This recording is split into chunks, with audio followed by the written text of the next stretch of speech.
바나바와 사울을 파송하다.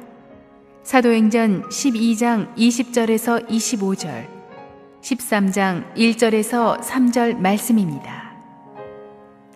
헤롯이 두로와 시돈 사람들을 대단히 노여워하니 그들의 지방이 왕국에서 나는 양식을 먹는 까닭에 한마음으로 그에게 나와 왕의 침소 맡은 신하 블라스도를 설득하여 화목하기를 청한지라. 헤롯이 나를 택하여 왕복을 입고 단상에 앉아 백성에게 연설하니 백성들이 크게 부르되 이것은 신의 소리요 사람의 소리가 아니라 하거늘 헤롯이 영광을 하나님께로 돌리지 아니하므로 주의 사자가 곧 치니 벌레에게 먹혀 죽으니라. 하나님의 말씀은 흥왕하여 더하더라. 바나바와 사울이 부조하는 일을 마치고 마가라 하는 요한을 데리고 예루살렘에서 돌아오니라. 안디옥 교회에 선지자들과 교사들이 있으니 곧 바나바와 니게르라 하는 시므온과 구레네 사람 루기오와 분봉왕 헤롯의 젖동생 마나인과 및 사울이라. 주를 섬겨 금식할 때에 성령이 이르시되 내가 불러 시키는 일을 위하여 바나바와 사울을 따로 세우라 하시니 이에 금식하며 기도하고 두 사람에게 안수하여 보내니라. 오늘 비 오는 날씨에 교회 오시느라고 고생 많으셨습니다. 오늘 하나님의 충만한 은혜가 임하기를 바랍니다. 함께 기도하고 말씀 보겠습니다. 주님 은혜를 감사합니다. 부족하고 연약한 우리들에게 하나님 오늘도 하늘문을 여시고 성령의 음성 들려주시옵소서. 예수님의 이름으로 기도합니다. 아멘. 지난주에 우리는 철저하게 보안장치가 된 로마의 감옥을 하나님의 능력으로 이 베드로가 탈출한 것을 보았습니다. 인간적으로는 해결 불가능한 상황이었지만 이 성도들의 불같은 중보기도가 그 기적 같은 탈출을 가능하게 한 것입니다. 교회는 그리스도의 군대이며 그리스도의 군대는 항상 기도하는 사람들입니다. 어둠의 권세가 교회를 계속 공격해 오지만 기도의 줄을 놓고 있지 않는 한 교회는 흔들리지 않는 것입니다. 우리 새로운 교회도 창립 이후부터 지금까지 참 여러 가지로 힘들고 어려운 일들도 많았지만 교회를 위해서 꾸준히 중보기도해 주시는 많은 분들의 기도로 저는 여기까지 왔다고 믿습니다. 한편 자신의 정치적인 인기를 위해서 사도를 죽이고 교회를 핍박한 이 헤롯, 오늘의 본문은 먼저 그 헤롯의 비참한 최후를 다루고 있습니다. 그것은 두로와 시돈의 백성들과의 화해로부터 시작됩니다. 헤롯이 이 두로와 시돈이라는 이 항구 무역도시 사람들한테 굉장히 감정이 언짢아졌습니다. 왜 노여워했는지는 알 수가 없지만 아마 베드로 탈옥 사건으로 심기도 불편한 데다가 무슨 무역 마찰이 있었을 것 같아요. 그래서 아주 헤롯이 삐졌습니다. 막 화가 났습니다. 그래서 경제적인 압박을 가했는데 식량 수출을 금지한 거예요. 이 두로와 시돈으로 가는 대부분의 식량은 헤롯의 왕국에서 가고 있었기 때문에 이 경제 제재 조치는 이 사람들한테 충격을 줬습니다. 할 수 없이 두로와 시돈 사람들은 헤롯의 최측근인 블라스도를 여기서는 점잖게 설득했다고 되어 있지만 제가 보기엔 뇌물로 매수해서 좀 헤롯을 좀 구슬러 봐라. 우리가 다 좋은 게 좋은 거 아니냐 그런 거예요. 그랬더니 블라스도가 그 뇌물의 상당 부분을 또 헤롯한테 바치면서 다 좋은 게 좋은 거 아니겠습니까? 그냥 잘 구슬러서 안고 갑시다. 우리 함께 갑시다. 그랬더니 헤롯이 그래 볼까? 그러면서 그랬더니 블라스도가 간신이니까 그럼 전하 제가 모양새를 만들겠습니다. 아무개나 날 좋은 날에 전하께서 이 태양빛같이 붉은 이 왕복을 입으시고 딱 나가면 그 포스로 사람들을 압도할 것입니다. 그날이 왔어요. 그러니까 두로와 시돈 사람들이 구름대처럼 몰려왔습니다. 동원한 거죠. 그러면서 사전교육을 철저하게 시켰겠죠. 야, 우리 식량 여기다 달렸어. 어떤 일이 있어도 오늘 왕의 환심을 사야 돼. 그러니까 이미 절박한 감에서 사람들은 탁 나와 있는데 헤롯은 그냥 탁 나와서 빛나는 왕복을 입고 스피치를 빡 했단 말이에요. 그랬더니 이 두로와 시돈 사람들이 연설이 끝나기도 전에 오빠 그러면서 막 박수를 친 거예요. 왕이여 당신은 신이십니다. 자기들은 살기 위해서 그런 거죠. 식량이 지금 안 오게 생겼는데 확 하니까 이 바보 같은 헤롯은 그 말을 듣고 그래 내가 신인가 봐. 내가 신이야 그러고 촥 이러고 폼을 잡고 있은 거예요 계속. 그랬더니 주의 사자가 그를 쳐서 끔찍하게 죽죠. 온몸에 벌레가 묻어서 죽고 맙니다. 우리는 이 헤롯의 어이없는 최후에서 교만한 자의 말로를 보게 되는 것입니다. 헤롯은 어렸을 때부터 로마에서 유학한 엘리트죠. 정치 감각이 대단한 사람입니다. 명예와 부를 한 손에 쥐게 된 그는 하늘을 찌를 듯한 권세를 가졌는데 헤롯의 임기가 분봉왕 3년, 왕으로 3년, 도합 6년밖에 왕으로 못 있었어요. 우리나라 대통령 임기보다 1년 더 있은 것뿐이에요. 그리고 그냥 팍 죽습니다. 인간은 얼마나 허무합니까? 교만하면 망합니다. 교만한 자는 자기를 우상숭배합니다. 자기를 우상숭배한다는 것은 항상 자기 문제만 신경 쓰고 자기한테 돈 쓰고 정성 쏟는다는 것입니다. 예수 믿으면서도 자기 우상숭배하는 사람 많습니다. 기도도 자기 기도밖에 안 합니다. 좀 나은 사람은 자기 식구 기도까지. 조금만 성공하면 우리는 자기 숭배로 가버려요. 모든 왕들은 자기를 주제로 한 신상을 만들었습니다. 교만은 자신의 한계를 인정하지 않습니다. 프랑스의 루이 14세처럼 I am the state. 짐이 곧 국가니라. 절대 권력이죠. 교만한 사람은 자신이 무적이라고 생각합니다. 그러다 죽습니다. 하나님이 제일 싫어하는 것이 바로 교만입니다. 잠언 16장 18절 시작. 교만은 패망의 선봉이요 거만한 마음은 넘어짐의 앞잡이니라. 여러분, 마음에서부터 거만함을 버리셔야 합니다. 교만은 관계를 파괴하거든요. 교만한 사람이 남이랑 인간관계 좋은 걸 여러분 보셨습니까? 남 칭찬도 안 해주고 모든 사람을 질투의 대상으로 봅니다. 오늘 나오는 헤롯의 할아버지 헤롯은요, 아기 예수를, 아직 태어나지도 않은 아기 예수를 질투해가지고 그 동네 아기들 다 죽이잖아요. 교만은 그렇게 관계를 망가뜨리는 것입니다. 이런 교만한 사람 주위에 누가 붙어 있겠습니까? 헤롯은 아무것도 아닌 권세를 가지고 교만하다가 이렇게 심판을 받았죠. 우리가 여러분 돈이 많으면 얼마나 많고 배웠으면 얼마나 많이 배웠고 권세가 있으면 얼마나 있겠습니까? 만유의 왕이신 예수께서도 그토록 겸손하셨는데 우리는 조금만 힘이 생기면 마구 휘둘러 대는 것입니다. 오늘 헤롯의 비참한 최후를 보면서 다시 한번 저와 여러분 겸손해집시다. 그 마음으로 살아야 합니다. 에레미야서 9장 23절 24절 시작. 여호와께서 이와 같이 말씀하시되 지혜로운 자는 그의 지혜를 자랑하지 말라. 용사는 그의 용맹을 자랑하지 말라. 부자는 그의 부함을 자랑하지 말라. 자랑하는 자는 이것으로 자랑할지니 곧 명철하여 나를 아는 것과 나 여호와는 사랑과 정의와 공의를 땅에 행하는 자인 줄 깨닫는 것이라. 나는 이 일을 기뻐하노라. 여호와의 말씀이니라. 아멘. 여러분, 이 말씀을 여러분 책상 앞에 붙여놓고 외우셔야 돼요. 하나님이 여러분은 명문대 나온다고 돈 많이 번다고 승진한다고 기뻐하는 게 아니에요. 하나님을 깊이 알아가십시오. 그것을 하나님이 기뻐하실 것입니다. 자, 그런데 교회를 핍박하고 사도 야고보의 피를 흘렸던 헤롯의 죽음은 이렇게 비참했지만 하나님의 말씀은 24절 보세요. 하나님의 말씀은 흥왕하여 더하더라. But the word of God continued to increase and spread. 강도가 점점 세지더니 확 번져갔다는 것입니다. but이라는 영어 접속사가 굉장히 중요합니다. 이 세상의 권세는 부질없지만 하나님의 말씀은 영혼을 초월해서 번져나갈 것이다. 그러므로 세상의 권세를 두려워하지 말아야 됩니다. 영원한 것은 하나님의 말씀이고 말씀으로 변한 우리 인생이거든요. 베드로전서 1장 24절 25절 시작. 그러므로 모든 육체는 풀과 같고 그 모든 영광은 풀의 꽃과 같으니 풀은 마르고 꽃은 떨어지되 오직 주의 말씀은 세세토록 있도다 하였으니 너희에게 전한 복음이 곧 이 말씀이니라. 아멘. 핍박을 받으면 받을수록 복음은 더욱 강렬하게 번져나갔습니다. 하나님께서는 부흥하고 성장하는 교회들에게 반드시 고난을 허락하십니다. 참 신비롭습니다. 당장은 이 고난을 이해할 수가 없습니다.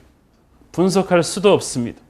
우리의 삶을 송두리째 흔들어 놓는 이 고난 앞에서 하나님은 우리의 옛자를 깨끗이 깨뜨리시고 깨뜨리는 정도가 아니라 부숴 빠드시고 거룩하게 하시고 성숙하게 하십니다. 하나님은 우리에게 은혜를 주시죠. 그렇지만 고난이라는 그릇에 담아주십니다. 왜 그러느냐 하면 교회를 성장시키기를 원하면서 동시에 하나님은 성숙시키기를 원하기 때문입니다. 성장과 성숙은 같이 가야 돼요. 그래야 그 성장이 교회를 망치지 않아요. 이렇게 교회가 성장하면서 동시에 성숙하게 하는 것, 이것이 바로 하나님의 방법인 줄로 믿습니다. 25절을 보니까 25절 같이 읽겠습니다. 바나바와 사울이 부조하는 일을 마치고 마가라 하는 요한을 데리고 예루살렘에서 돌아오니라. 예루살렘 교회다 안디옥 교회에 사랑의 헌금을 전달한 다음에 돌아옵니다. 그리고 마가라는 조수까지 데리고 와서 이제 본격적으로 안디옥 교회에서 글로벌 미션을 위한 준비를 하기 시작한 것입니다. 이 복음은 예루살렘에서 시작되었습니다. 그렇지만 예루살렘에만 머물지 않았습니다. 예루살렘에만 가둬두기에는 복음이 너무 커요. 너무 강렬해요. 온 유대와 사마리아와 땅끝까지 흘러가야만 됩니다. 복음은 나에게 왔습니다. 그러나 그 복음이 나에게만 머물지 않습니다. 복음은 나를 뛰어넘습니다. 성령은 나를 초월하는 분입니다. 그래서 우리는 축복의 종착역이 아니라 축복의 통로가 되어야 되는 것입니다. 여러분이 붙들고 있으면 그게 썩어버려요. 우리 교회에 지금 성령의 불이 임하고 있죠. 부흥의 불이 임하고 있죠. 그러나 그것은 우리 교회 안에만 머물러 있지 않을 것입니다. 우리 교회를 통해서 서울 시내 곳곳으로, 한국 곳곳으로, 북녘 땅으로, 그리고 아시아와 세계 곳곳으로 번져나가야 할 복음인 줄로 믿습니다. 하나님께서 문을 여시면 닫을 자가 없죠. 자, 그런데 저는 이 13장부터 이제 이 액션의 중심이 예루살렘 교회에서 안디옥 교회로 옮겨왔다는 사실을 우리가 주목할 필요가 있다고 봅니다. 2000년 전통이 아브라함 때부터 내려오는 그 하나님의 영이 살아 숨쉬는 땅 예루살렘을 버리고 이제 하나님께서 세운 지 몇 년 안 된 이방의 땅에 있는 안디옥 교회를 통해서 글로벌 미션을, 세계 복음화를, 로마 제국 전체로 향하는 교회를 만드신다는 것입니다. 이제부터 예루살렘 교회도 있지만 영향력이 없어져요. 저는 하나님이 예루살렘을 지나서 안디옥 교회를 택하셨다는 사실이 굉장히 우리 모두에게 시사하는 바가 크다고 믿습니다. 예루살렘 교회는 좋죠. 그러나 생각이 너무 편협해요. 너무 자기중심적이에요. 너무 자기의가 강해요. 그러니까 하나님은 열방으로 갈 준비가 되어 있었는데 예루살렘 교회는 준비가 안 되어 있어요. 편협하고 자기중심적인 사람을 하나님의 일을 하도록 시킬 수가 없어요. 내 속에 내가 너무나 많아서 주님이 쉴 곳이 없어요. 그래서 하나님께서는 예루살렘 교회를 패스해서 안디옥 교회를 쓰시는 거예요. 예루살렘 교회를 저주한 건 아니에요. 그렇지만 이제부터 안 쓰시는 것뿐이에요. 하나님께서 쓰시는 자에게는 부흥을 주세요. 힘을 주세요. 축복을 주세요. 그래서 쓰시려고요.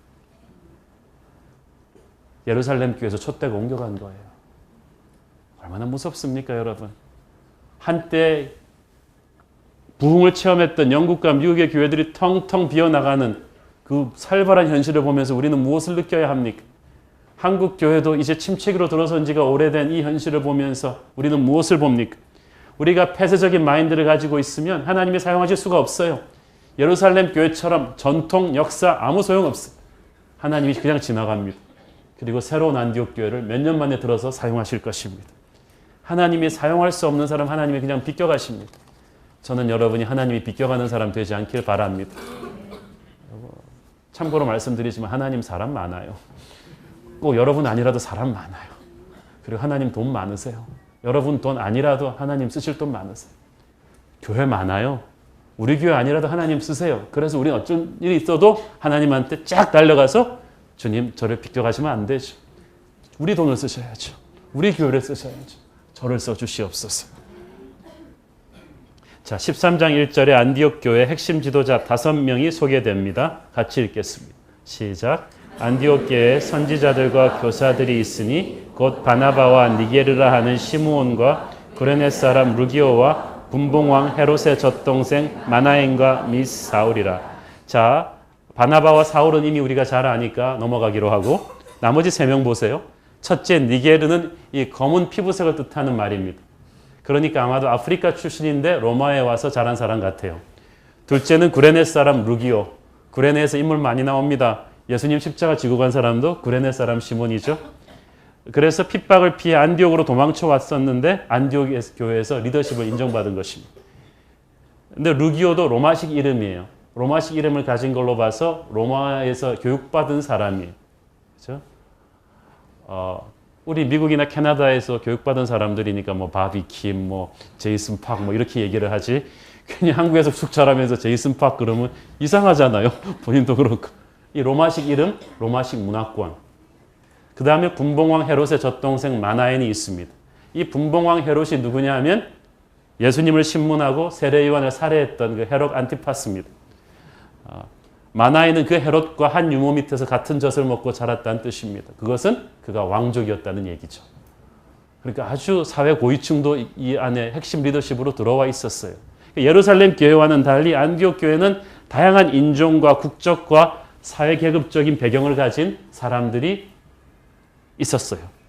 자기 민족, 자기 계급 안에만 안주하려 했던 예루살렘 교회와는 달리 안디옥 교회는 모든 계급, 모든 인종에게 열려있는 그런 교회였던 것입니다. 여러분도 열려있기를 바랍니다. 그래야 하나님이 쓰세요.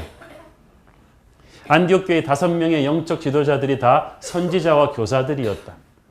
Prophets and teachers. 선지자는 하나님이 주신 말씀 그대로 선포하는 사람이요.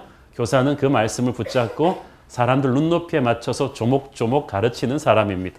둘 다 공통점은 하나님의 말씀을 전하는 사람들이었다는 뜻입니다.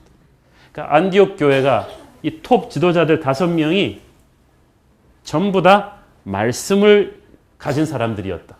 말씀의 능력을 가진 지도자들이 이끄는 교회였다. 정치적인 교회가 아니라 영적인 교회였다는 뜻이죠. 전통과 의식을 중시하는 경직된 교회가 아닙니다. 영적 리더십의 권위는 말씀의 권위입니다.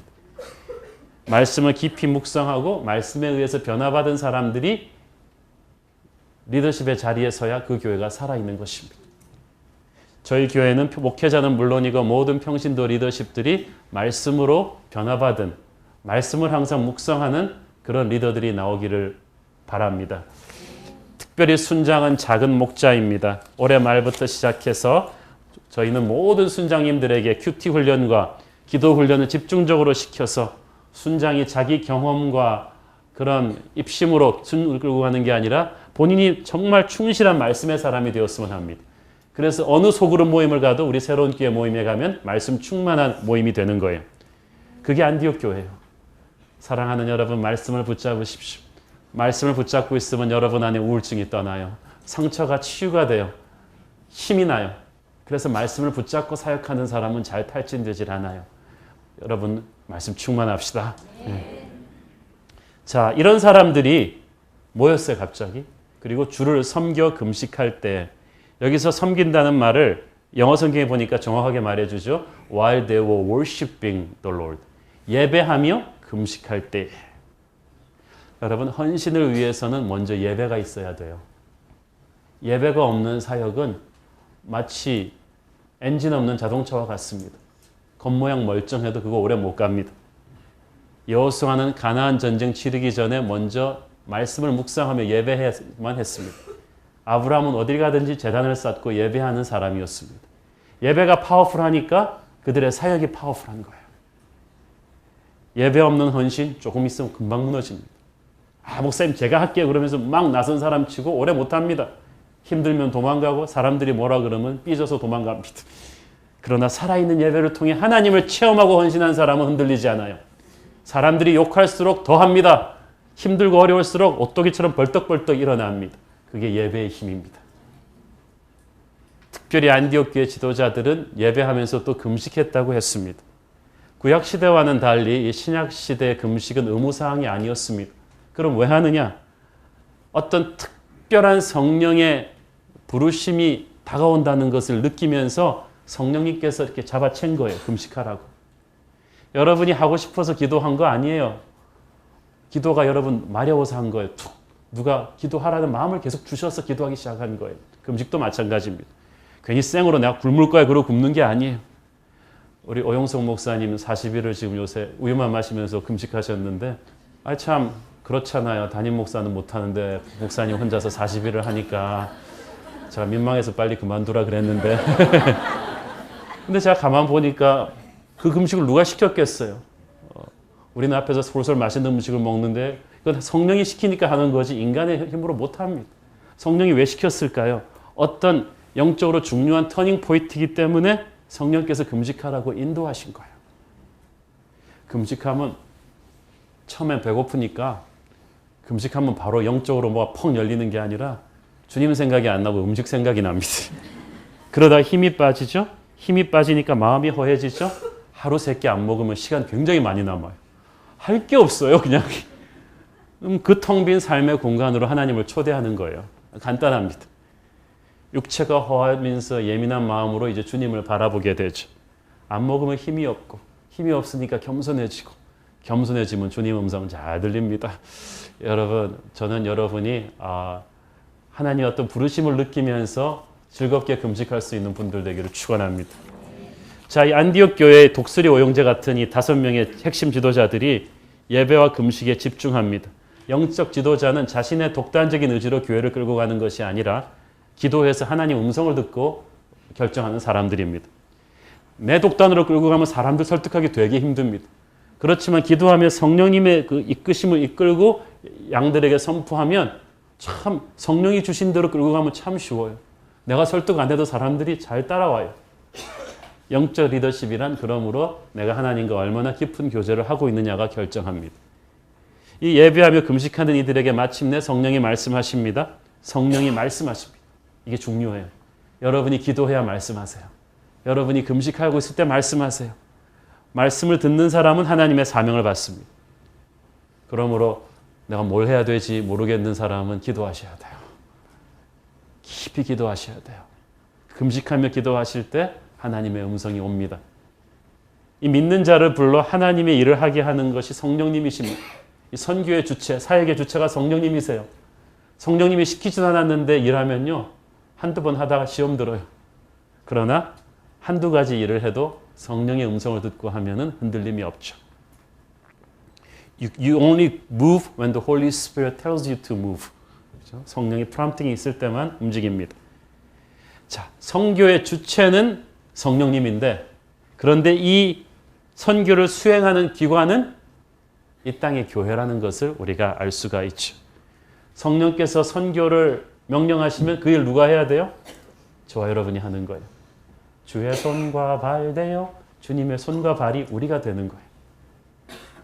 성령의 부르심이 어떤 타이밍이 있어요. 성령님께서 내게 말씀하실 때는 내게 움직이라는 타이밍입니다. 아니 조금 더 자세히 말하면 내가 움직일 준비가 되었다는 성령님의 허락입니다. 여러분이 준비가 안 되면 성령님은 절대 사명 안 줍니다. 훈련이 안 된 병사를 전쟁터에 막 투입하지 않거든요. 그래서 여러분이 성령의 타이밍을 잘 보셔야 합니다. 성령이 말씀하실 때는 타이밍이 됐다는 거죠. 이 성령께서 말씀하셨는데 그 말씀의 내용이 엄청납니다. 2절 같이 읽겠습니다. 시작. 주를 섬겨 금식할 때에 성령이 이르시되 내가 불러 시키는 일을 위하여 바나바와 사울을 따로 세우라 하시니 여기서 set apart, 따로 세운다는 말이 중요합니다. 내가 세운 바나바와 사울을 안디옥 교회 일반 목회에 더 이상 시간 뺏기지 않게 해라. 목회 현장에서 깨끗이 물러나게 해라. 그리고 글로벌 선교 사역에 집중할 수 있게 하라. 이게 따로 세우라는 말입니다. 하나님이 불러서 일을 시키실 때 이것저것 다 하면서 그것도 그냥 묻어서 대충 하려고 하면 큰일 납니다. 부르심은 거룩한 것입니다. 엄중한 것입니다. 그 순간부터 목숨을 걸어야 합니다. 집중해야 합니다. 주님은 밭을 갈면서 자꾸 뒤를 돌아보는 자는 하나님의 나라에 합당하지 않다고 했습니다. 제자도는 장난이 아닙니다. 하나님은 완전한 헌신을 원하십니다. 결혼은 헌신하는 것입니다.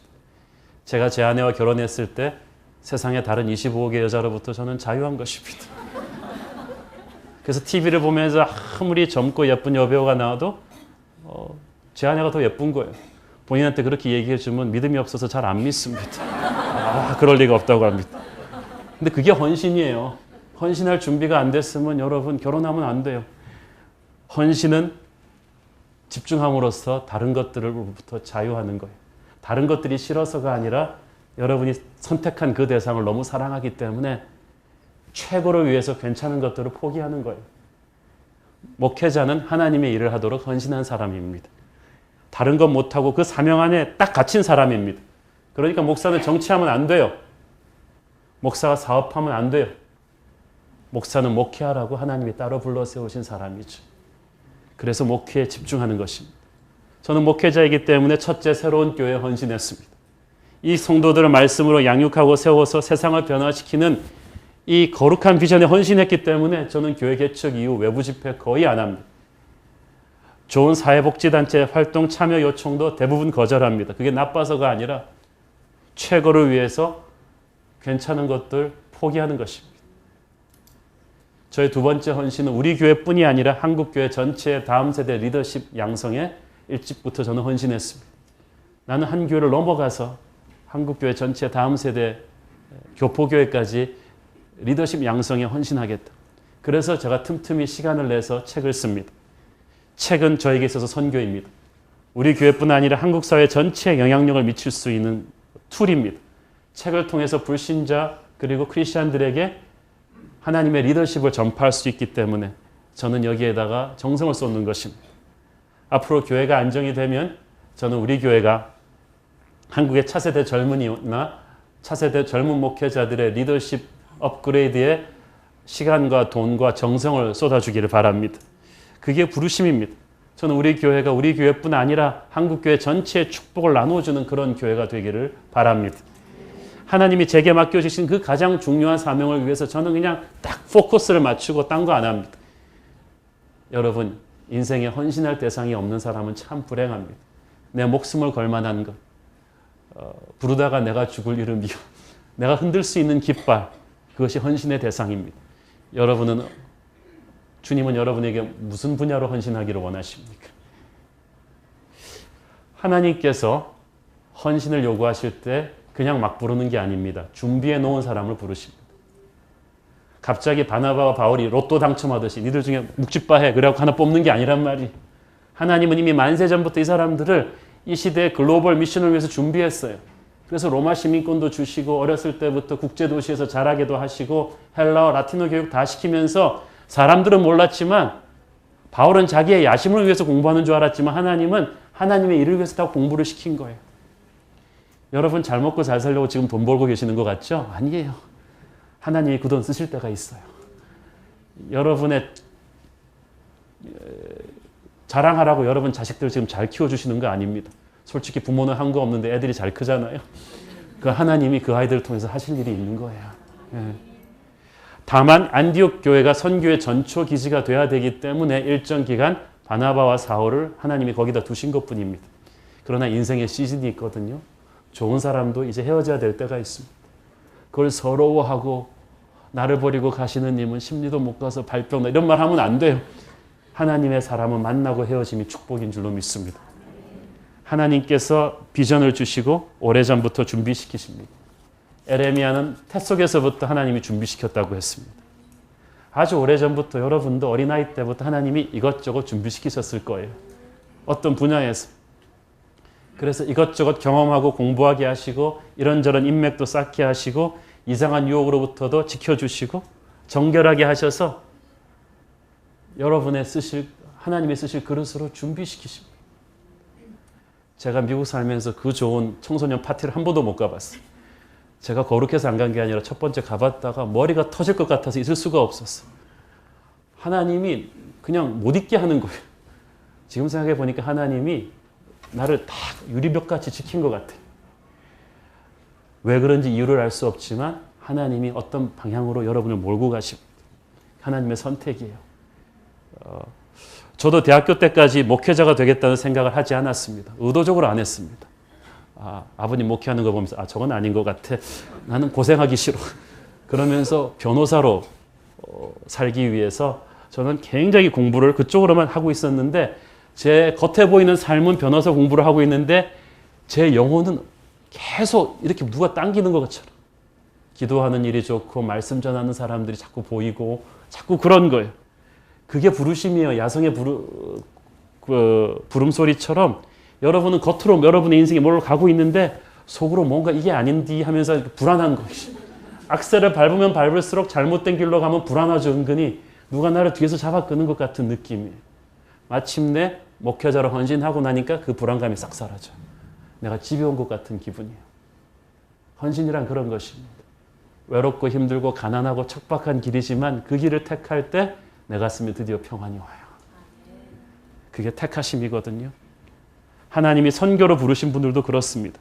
왜 그런지 모르게 자꾸 선교 이야기만 나오면 귀가 쫑긋해지고 마음이 두근두근해지고, 그래서 때가 돼서 하나님이 부르시면 아, 이것이었구나 그러면서 내려놓는 거야.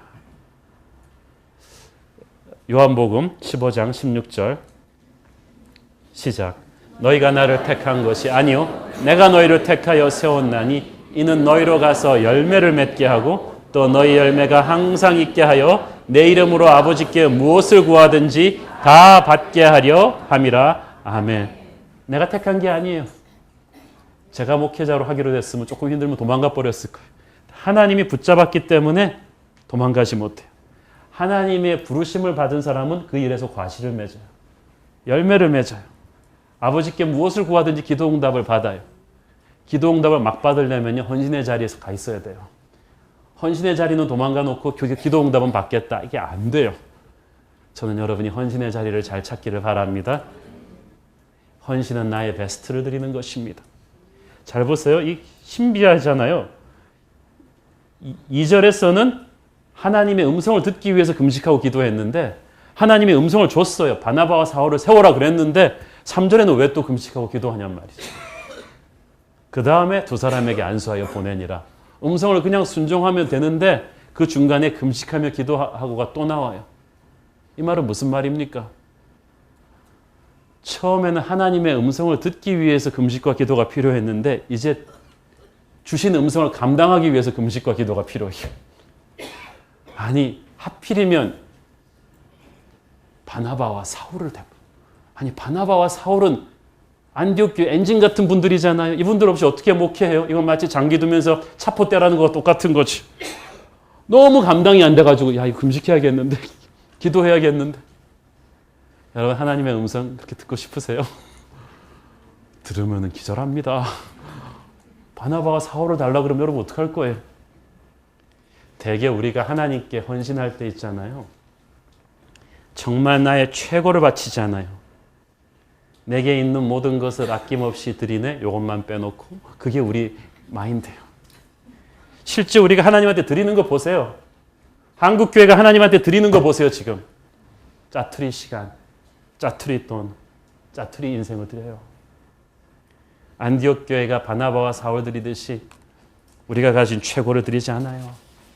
지금은 많이 나아졌죠. 그렇지만 한 10년, 20년 전까지만 해도요. 슬픈 현실이 있었습니다. 1류대 떨어지면 2류대 가고 2류대 떨어지면 3류대 가고 3류대 떨어지면 신학교 간다. 한국 교회에서 농담처럼 그렇게 말했어요. 그리고 목사님들도 그렇게 얘기했어요. 뭐 공부 잘해야 목회야 소용없다. D.L. 무디도 공부 안 했다. 바울도 미천하고 가난한 것들을 하나님이 택한다고 하셨다. 그런데 바울이 얼마나 공부 잘했는지 아세요? 우리는 하나님한테 드리는 헌신을, 제가 왜 이 얘기를 하냐면요.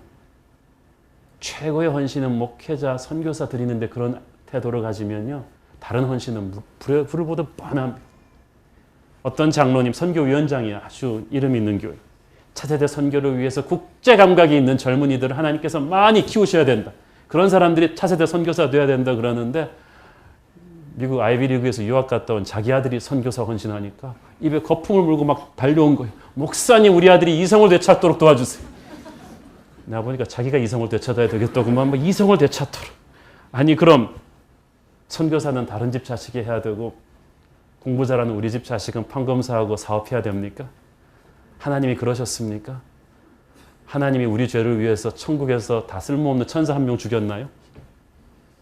하나님은 우리에게 하나뿐인 아들을 주셨어요. 후회 없이 기쁘게. 하나님은 우리에게 베스트를 주셨는데 우리는 항상 쓰다 남은 것들이에요. 못 떼먹었어요 우리가. 우리 여러분이 11조는 첫 열매예요. 단순히 10개 중에 한 개가 아니라 최고의 한 개 열매라는 거예요. 이스라엘 사람들이 그걸로 장난치다가 혼났죠.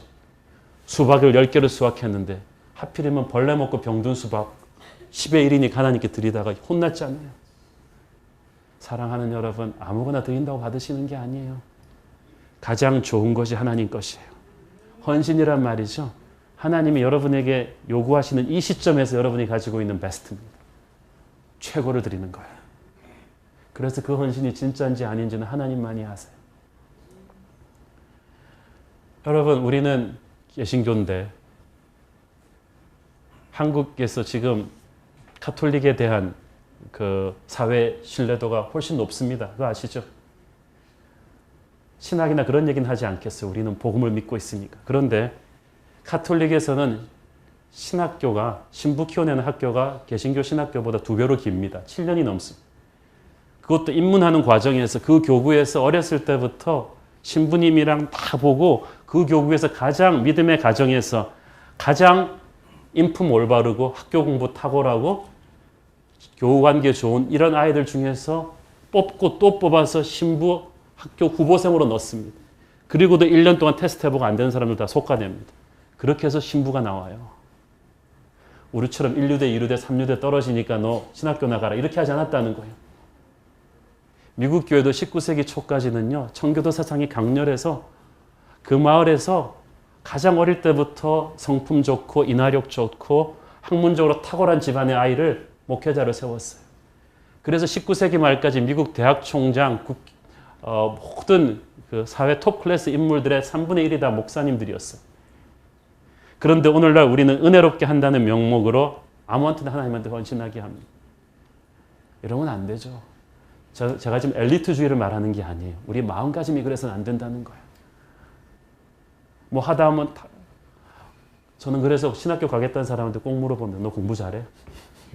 물론 하나님은 은혜로 합니다만은 너는 정말 마음가짐이 그러면 안 된다는 거예요. 겸손은 실력이 있는 사람이 그 실력을 주장하지 않을 때 그게 겸손이지 실력도 없으면서 저 실력 없습니다. 그러면 그게 뭐 진실이지 겸손입니까? 저는 우리 교회 차세대 아이들 중에서 나중에 한국에 빌리그레함이 나오기를 바랍니다. 한옥 목사를 훨씬 뛰어넘는 글로벌 마인드를 가진 스티브 잡스로 전도할 수 있는 공부 잘하고 인품 좋고 믿음도 좋고 우리 뉴젠 아이들 중에서 제일 인물 좋고 똑똑하고 좋은 믿음의 부모를 가진 아이들이 한국 교회를 이끌 목회자 선교사 되기를 바랍니다. 그게 안디옥 교회 바나바와 사울이에요. 장난하지 말아야 돼요. 시간도 그렇습니다. 여러분의 시간을 드릴 때 인생의 황금기는 다 세상 위에서 쓰고 이제 나중에는 주여 이제 제가 늙어서 은퇴했사오니 나를 써주옵소서. 어차피 딱히 갈 데도 없고 할 일도 별로 없고 집에서 놀면서 마누라 구박받느니 주님 일이나 하겠습니다. 이렇게 주님께 나오겠어요? 여러분 인생의 황금기 지금부터 20대, 30대, 40대 할 일 많고 갈 데 많은 이때부터 주말과 여름 휴가를 반납해서 훈련도 받으시고 아우리치도 가시고 주님 나라 위해서 봉사도 해보셔야죠. 작은 일에 영적인 근육을 쌓아놓지 않고 나중에 어떻게 큰 하나님의 헌신을 감당하겠습니까? 우리 젊은이들도 그렇습니다. 인생에서 가장 에너지 넘치고 할 일 많고 바쁜 이때에 한번 주님을 위해서 드려보십시오. 내년 초부터는 우리가 청년들을 위한 주니어 LCS도 시작할 텐데 여러분의 황금 같은 주말을 6개월 정도 들여서 훈련받는데 한번 써보라는 거예요. 우리가 군대 가서 2년 군대 생활하기 위해서도 몇 주 동안 논산훈련소에서 훈련받는데 몇십 년 신앙생활 할 것이면서 여러분 좀 헌신하지 않겠습니까? 돈도 그렇습니다. 액수가 문제가 아니에요. 생명을 건 헌금 해보신 적 있으세요? 새로운 교회 창립 개척 첫 헌금은 홀로 애 둘 키고 살아가는 어떤 자매가 드린 거예요. 그 당시 그 자매는 직장을 옮기는 상황이었기 때문에 직장도 없었어요. 거의 자기 핏줄 같은 전 재산 같은 2천만 원을 첫 번째 헌금으로 내놓았습니다. 제가 깜짝 놀랐어요. 제가 CEO 분들을 많이 알았기 때문에 저는 그런 분들이 제가 불쌍하니까 해줄 줄 알았어요. 한 명도 그런 사람 없었어요. 전혀 뜻하지 않은 그 자매가 그 헌금을 첫 번째 헌금을 했어요. 제가 그 헌금을 받고 밤에 눈물이 나서 잠이 안 왔어요. 그리고 생각했습니다. 이 헌금을 돌려줘야 되나 말아야 되나. 그러나 그때 깨달았어요. 주님의 나라는 이런 헌금으로 시작하는 것이다. 저는 1년 동안 그 자매를 하나님이 이 헌금의 100배 이상으로 축복해달라고 기도했습니다. 하나님의 나라는 헌신은 그런 것입니다. 여러분이 하나님께 무엇을 드리든 바나바와 사울을 드렸던 이 안디옥 교회 헌신을 생각하셔야 합니다. 저희 친구 김요셉 목사님은 그 수원에 있는 원천초등학교라고 이제는 한국 최고의 학교가 됐죠. 기독교 초등학교인데도 거기를 운영하면서 이분이 간증 하나를 해줬는데 아직도 제가 기억에 남습니다. 이제 자기가 학교가 이제 커지니까 우리 학교도 좀 선교하는 학교가 되자. 그러니까 선교지에다가 척박한 제3국의 학교를 세워주고 세팅해주는 그런 선교사 선생님을 좀 배출했으면 좋겠다는 마음이 있었대요. 학교가 어느 정도 수준이 됐을 때 어떤 선교사님이 오셔서 도전을 했고, 그래 이제 타이밍이 됐어.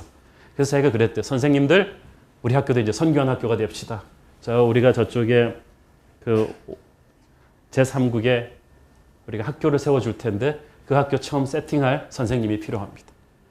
헌신해 주십시오. 몇 년 동안 헌신하는 거예요. 기도하고 저한테 오십시오. 그러면서 자기가 사무실에서 생각했대요. 누가 갔으면 좋을까? 그러다가 그래, 박 선생이 가야 돼.